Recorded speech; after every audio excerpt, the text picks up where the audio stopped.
மதுரை அரிட்டாப்பட்டி கிராமத்தில் முதலமைச்சரிடம் மேலூர் பகுதியை வேளாண் பாதுகாப்பு மண்டலமாக அறிவிக்க கோரிய மனுவை வழங்க விடாமல் அதிகாரிகள் தடுத்து நிறுத்தியதாக ஏமாற்றமடைந்த மக்கள் வேதனை தெரிவித்துள்ளனர். மதுரை அரிட்டாப்பட்டி கிராமத்திற்கு டங்ஸ்டன் திட்டம் ரத்து செய்யப்பட்ட நிலையில் இதுகுறித்து மதுரை அரிட்டாப்பட்டியில் நடைபெற்ற பாராட்டு விழாவில் தமிழக முதலமைச்சர் மு.க.ஸ்டாலின் கலந்து கொண்டார். அப்போது அரிட்டாப்பட்டி உள்ளிட்ட சுற்றுவட்டார பகுதிகளைச் சேர்ந்த வேளாண் பாதுகாப்பு மண்டலமாக தமிழக அரசு அறிவிக்க வேண்டும் என்று பொதுமக்கள் தீர்மானம் நிறைவேற்றியிருந்தனர். இதுகுறித்து முதலமைச்சரை சந்தித்து மனு அளிப்பதற்காக பொதுமக்கள் முயற்சித்த நிலையில் காவல்துறையினர் பொதுமக்களை தடுத்து நிறுத்தியதாக பொதுமக்கள் குற்றம் சாட்டியுள்ளனர்.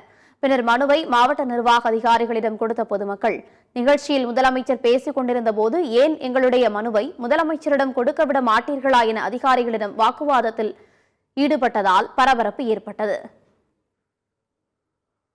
எங்களுக்கு பெரிய ஒரு சந்தோஷம். ஒரு போராட்டத்தில் வெற்றி என்றது மட்டும் இல்ல, நாடு சுதந்திரம் அடைஞ்சதுல இன்னைக்கு சுதந்திரம் அடைஞ்ச மாதிரி எங்க கிராமம் இருக்கு. அது பெரிய சந்தோஷம். நாங்க ஒரு மனு வச்சிருந்தோம். அந்த மனு என்னன்னா, இந்த ஏரியாவை வருங்காலங்களுக்கு விவசாய மண்டலமா அறிவிக்கணும்னு கேட்டிருந்தோம். அந்த மனுவை ஐயா கையில கொடுக்கணும்னு நினைச்சா அதுக்குள்ள எங்களை கொடுக்க சூழ்நிலை இல்லாம கையில அவங்க வேற மாவட்ட நிர்வாகம் வாங்கிட்டாங்க. அது மட்டும்தான் எங்க மனசுல கொஞ்சம் சங்கடமா இருக்கு. அரிட்டாப்பட்டி கிராமத்திற்கு மாண்புமிகு முதலமைச்சர் அவர்கள் வந்தது எங்களுக்கு மற்ற மகிழ்ச்சி. மனு கொடுக்குறோம்னாங்க, கொடுத்தாங்களா என்னன்னு தெரியாது. நாங்களும் இங்கிட்டு நின்றா, அதனால கிட்டத்தில் இல்லாதனால எங்களுக்கு தெரியாது. ஆனால் கொடுக்கலன்னு சொல்றாங்க மனு சிஎம்கிட்ட.